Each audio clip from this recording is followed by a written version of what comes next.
Hey Clashers, we have an amazing 2 versus 2 from Coco Invitational, and there is a specific rule which makes this tournament, in my opinion, just super cool to watch. Because we have 2 players facing off against 2 players. Each of those players is playing 2 accounts, which means 2 attacks each. And the idea of this tournament is to have one of those attacks being super tryhard. You can use whatever you want. I think Root Riders are a little bit restricted. You can only use 3 of them, as far as I know. But then the second attack has to be a creative attack, which is just really cool. And I think is just the perfect combination between seriousness, but as well a fun competition overall. But now let's take a look at what Hardis is doing, because we have Hardis on one of the sides, and he is going in with a Zap Lalo. So my prediction would be this is the try-hard attack. So they have, or more like Hardis has to do in his second attack than the crazy one, the creative one. And we have seen already some crazy stuff there in some of the earlier matches, like massive Valkyries, 4 golems, 8 P.E.K.K.A and stuff like that. It was amazing to watch. And now the question is, are we going to witness something like that today? We have still a Rage Tower set up, but I think with the Warden ability, he should be alright. Let's quickly double check the equipment. I mean, Classic on the Barbarian King, Classic as well on the Queen now, and we have the Healing Tome, which is interesting on the Warden, because you will see most of the top players preferring the Life Gem. But this is kind of what makes, in my opinion, the equipment just so cool in the game, that even the pros have different priorities when it comes down to their equipment and their choices of upgrading them. And this should for sure tell you that there's a lot of times multiple options which you can run and are still leading to success, even at the end. Just by numbers, it might not be the best decision. Either way, on this one, this should be a really good decision, because Hardis is starting off with 3 stars for his teams. It's over 1 minute left, and we can tell already Lalo in the right hands is incredibly strong, and still right now the strongest strategy in the game if executed properly. And take a look at that. This base is just crushed. So they're starting things off with 3 stars into this 2 versus 2. So I'm looking forward to then see what the other team will bring to the table. And it's always nice to kind of figure out what their idea is of, or what their plan is more likely, when they're going into the attacks. Creative attacks first, or putting up pressure on the enemy team first with doing attacks like this. This means the first attack is him. Soam is the next attacker, actually. So let's take a look at what he's bringing to the table. Is he going creative first? And yes, oh my goodness, he is. What is this crazy madness? This guy. Looking forward to what he can bring to the table. Might be one of the most creative attackers out there. He's always having those great ideas. And he's starting things off with an invisible Royal Champion Fox charge, which are just so strong in the current meta. They're not easy to pull off, but if you can make them work, you're getting a ton of value. And that's exactly what he's trying to accomplish right now. And take a look at the army still. 10 super minions, 6 bad spells. I mean, I cannot wait to see what this is going to be, but the idea of this opening was to take down the ground expo, because with taking down the expo, you can see it on the right side, this expo is not covering the buildings there anymore, and the flame flinger can just have a ton of value. Now we have a lot of rooms from the top side to push his heroes into their town hall. Let's quickly check. Oh, that's already high level right there. Nice. He's using the healing zone, which is interesting. Typically, you would see with those hero dives the rage gem on the Warden. Maybe he has not upgraded it. That's another thing. Those equipments are freaking expensive, and even pros still have to kind of then decide, do they go with the optimal equipment, or do they go with the higher level equipment? This is something really important. Queen lost her ability. She's still going strong, but she should go down within any second now. And we have now the bats on the left side. He is going to rage up those bats versus the single Inferno Towers. But is it going to be enough power? I feel like right now they're struggling quite a bit. Those bats are having a rough time, and they have not gotten as much value as possible. The super minions now taking down the scatter, and they are joining in here. Royal Champion has lost her Fox, or has... Oh no, the Fox was just so far back. This Fox staying so far back makes him even stronger, which is crazy. Royal Champion, though, going down now. The super minions, is it going to be enough? There is even the king being alive. Oh my goodness, this could still work. Soam, go for it. That would be amazing. Is the... No, the... Oh no, the monolith has stayed up. The single Inferno Tower is wrecking his super minions. The Yeti Mites will get the monolith. But the last thing Inferno Tower, can those minions swarm the last defense? I mean, everything is going for it except the Clan Castle right now tanking. Oh no, this could be a 99. There's the archers going down. No, no, no, no. Soam. No, it was such a cool plan. It was such a cool plan. But he is falling short with the 99 with his one creative attack. What a blessing to watch. But now, let's move back and see what the approach on the next phase is. Nairomi, let's take a look. Is it going to be the creative first? No, wait, it is the creative. It's 37 minions and 41 sneaky goblins. Are you kidding me? Okay, he has a 2 healer in there as well, some lightnings. What is he going to do? There is the Lava Hound in there as well. Is he going to tank stuff for his minions with the Lava Hound? That could be an option, right? But what is this going to be? I mean, we have the Queen with the Fox. Oh, that's interesting. We don't see that too often. Invisibility now there. Remember, with the oh, the Queen is going for the wrong building, but she should turn invisible. Yes, she is.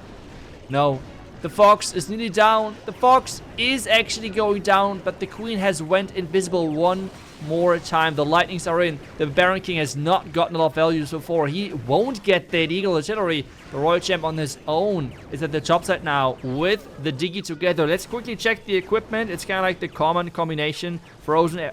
Yep, the frozen arrow there as well. But he has not gotten the value he was looking for. And this is the creative attack, which means they're harder to save. They're harder to, like, get a comeback from. Then he has not gotten the top scatter. He has not gotten the Eagle Artillery. This is not looking good for Nairomi. He has not even got the multi-inferno tower. A lot of things are staying up, which were supposed to go down. And now 37 minions. And he is even having to face super minions in the defensive clan castle. Oh no, this is looking rough. He has to somehow save this. And those creative attacks are typically the ones in the end which are going to decide the matches. Because they are... they are just so hard to pull off. And I appreciate it always so much when those pros get really, really creative.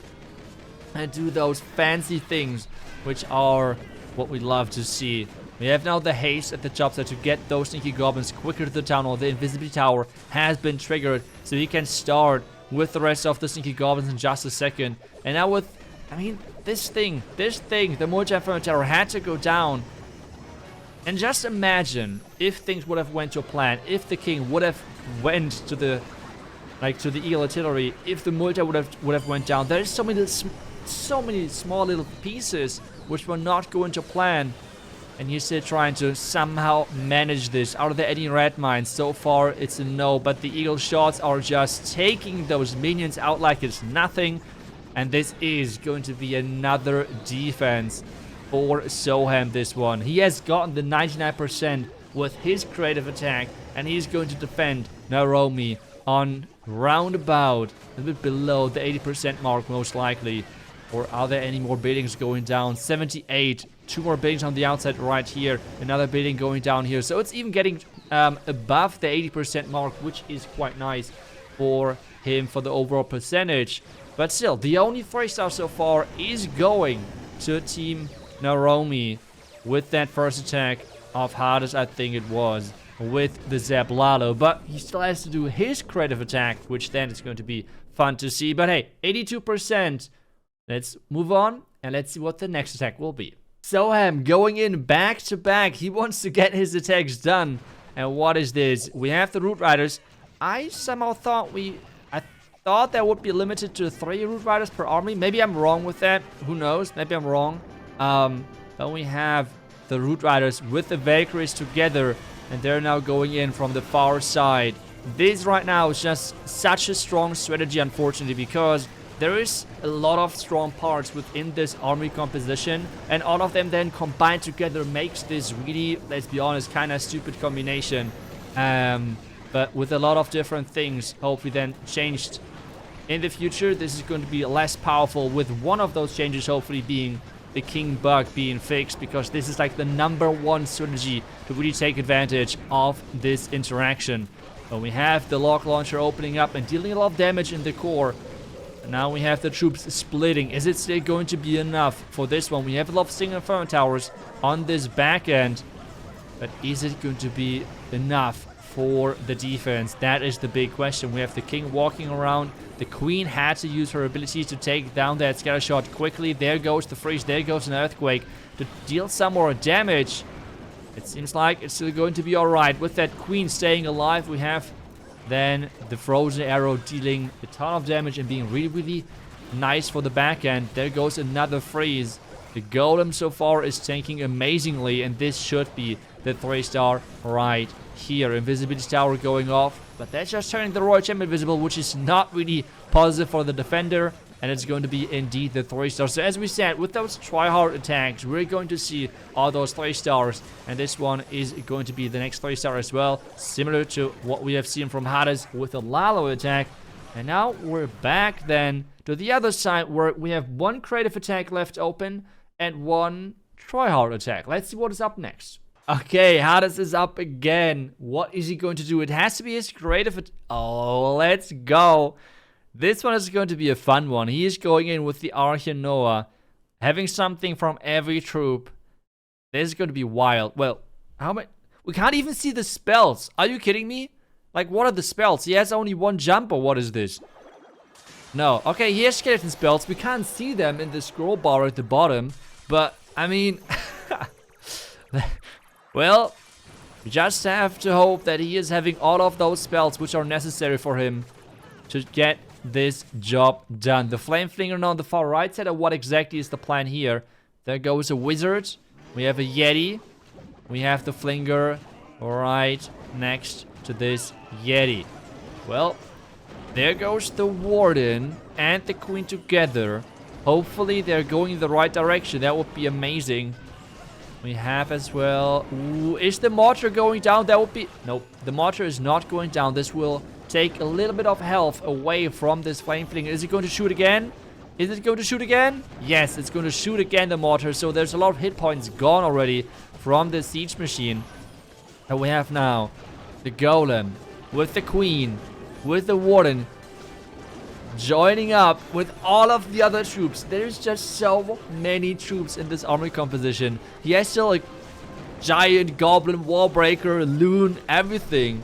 Where the flame flinger is doing his thing on the top side. The bats in the beginning were amazing. But is it going to be enough power? There goes the root rider to open up the first couple of compartments. He needs those to get further into the base. And there goes the jump then to the town hall. So things look pretty good, I would argue. Yeah, I would argue things are looking good for him so far. But I don't think that... Oh, okay. That royal champ with the P.E.K.K.A. together, they should get that cannon, which is nice. Is he going to use the warden ability with the king together? That's the question. What exactly are the equipment right here? It's going to be pretty much the same as before with the healing tome again. And yes, indeed, he's going to take advantage of this Barbarian King feature with the king taking no damage in 1 second right there, and the king is going to tank again, and this should be a 3-star because of that. No damage taken on this back end. There is still the boulder bounce for the back end with the super Valkyrie.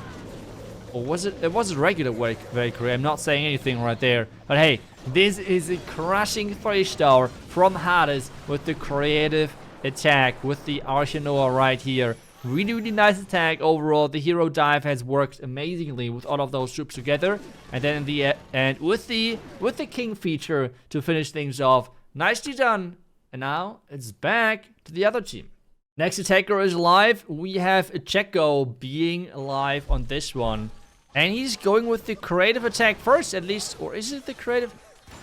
It's a lot of super barbarians, but I would say argue it's quite creative when I look at the spells, right? It's going to be the invisible royal champ in charge. That's what it looks like to me so far. With the recall spell then together. Or is it... Wait. Is it going to be the... recall queen? I mean, he is having so many things happening at the same time right now that I am not really sure. He has done the royal champion trick for the core, but what exactly is the next step here? Queen at the top side, charging along to the left side. There goes the blimp now, targeting the town hall. Can he take that out? That's the question. We have the rage. Black Man is hitting too late. The queen staying alive, but losing her ability will hurt quite a bit, because Not having the ability is never a good thing. The Archer Tower is going down. That's huge for him because this means there is no damage on the Queen whatsoever while taking down the Clan Castle. The question now is, what exactly is the next step of the plan? Because if he's adding the Warden to the mix, I'm just asking right now, why is he not deploying the Warden just yet? I'm not really sure about that. Oh, okay, the Warden is planned with the Barbarian King. What are the equipment? Let's quickly double check. Oh, he's using the Earthquake Boots. That's so cool. Oh my goodness. I love the Earthquake Boots, but they're just so situational. I mean, the only like default strategy where they're really solid is like air spam, like Electro Dragon, Super Dragon, stuff like that. That's where they're amazing. But with other strategies, they're just like really situational, which makes them sometimes tricky to use. But this NATO trap right now is problematic for him. He's opening up though now all of those compartments. He can still add the Warden ability, which he's doing with those Barbarians which he has spawned. The Royal Champ is getting redeployed. But is it enough power for the backend? There's one more Rage, one more Invisibility, some more backend Barbarians. This could work. This could work. Oh no, Invisibility. Nice. The Fox staying alive. That has to be the case. Otherwise, he's struggling. The Queen has went around the top side, staying alive there as well for now. More loons coming in. This cannon. Oh no. The fusion merge cannon has to go down. He has the Rage though. With the 35 seconds, guys, I think he has done it. The King. That's an interesting decision. He's going for the raged up Barbarian King. Going for this compartment. The Queen is walking all the way around. And at this point, it's only time which could mess this up. 20 seconds. There's a wizard. Goblins left alive. Or like more like left to deploy. But that should be it. Goblins on the back end. The Queen is slowing down the cannon. Wizard there as well. And it's going to be indeed the 3-star. What an amazing attack. Really cool idea overall. But what is up next now? Let's take a look. Nairomi is in with the last attack for his team. And we have, okay, the 40 Valkyries. This is now becoming a thing actually. We have seen stars already, I think, do it within this tournament. With the 40 Valkyries. He was successful. Can Nairomi be successful with those Mass Valkyrie attacks as well? I feel like Mass Valkyries are kind of like the, not the new version, but like another version of Super Barbarians, right? But the Queen is going the wrong direction. I think he would have liked to have the Queen with his push around the bottom side. But at the same point, we have so many open compartments, and this is where those type of troops are just working so good versus this base building meta, because you can just send them in everywhere without having to wall break. Like, imagine all of those corners being closed. This would obviously not even be possible whatsoever. He has a lot of spells left, which is really solid for him to push with the Royal Champ through the backhand. Let's quickly check again, like the equipment. Yep, it's like the classic equipment, I guess, like most of the top equipment combinations for all of those heroes. Queen taking down the Town Hall. Flinger is still going really strong. And wait a second, where is the Warden now planned? The Warden is getting added there. Warden ability when? Now? Yes? No? Maybe? There we go. But is it going to be enough power? The Queen is down. The Royal Champion is down. The King is stuck and now down as well. Are there enough Valkyries? As we said earlier, it is crazy how much damage they have. How much hit points they have now. Like, their stats have boosted quite a bit with those last couple of like new level buffs and stuff like that they have received. But is it still going to be enough? I mean, it should be, right? It could be. It maybe, yes, no. There's just so many Valkyries left alive at this bottom side. I mean, the Warden with the Lizard as well. And the Inferno Tower is even already going down. Guys, we have another 3-star with the Mass Valkyries. I mean, Valkyries by now, especially versus those open corner bases, they are just really strong. I'm really surprised that I'm saying this, but they are actually strong in the current meta versus some of those open corner bases. And Nairomi has gotten another 3-star. The last attack of this match, you can see they have the percentage. If they're 3-star now, they are going to win. But what do we have here? We have... Wait, that's like... It feels like another creative... Like, I feel like Czecho did some, like 2 attacks which were somewhat creative with the Mass Super Barbarians. So, does this now count as one overall creative attack? Well, I don't care. It should be overall a fun one to watch. We have the Skinny Donut happening at the same time as he's doing the Warden Walk with the Rage Tome. Queen, Frost, and Invis. Again, okay, I like that. I like that a lot. The Earthquake boots yet again. That is nice. And now we have... Wait, healers! Where are you going, guys? Oh my lord. Okay, those healers were going for a mission. They're regular wall breaks, but they're making the job... somehow they're opening up the compartment. I don't know how, but hey. Warden ability. That was an early warden ability, but it should be alright. And this queen now can just walk around the entire base, I guess. Oh my lord. This is looking like everything is going to plan for him. The eel already down from the beginning. I think... Did he want to take down the arch tower? I don't think so, right? Oh, the queen ability. The healers, guys. The warden is not taking any damage. I don't want to put like too many bad words here, but what are you? Are you kidding? Healers, switch, please. You're supposed to heal the queen. Did they listen to me complaining? I don't know, but the warden is taking a lot of damage now. Things are going out of hands. Like, there is nothing under control anymore. Because those healers... Healers sometimes are one of the most super troops. If you're saying your queen is strange sometimes, if you're saying the warden is strange, hope that you never have to attack with healers, because this is just the most painful experience. Right now I can fully understand why they're not switching, because the expo is on that warden. That's why the queen is staying like this, or like the healers are staying like this. He has to freeze the expo, but he can't because there is no freeze left. The earthquake boots now opening up the entire top side. This earthquake was amazing.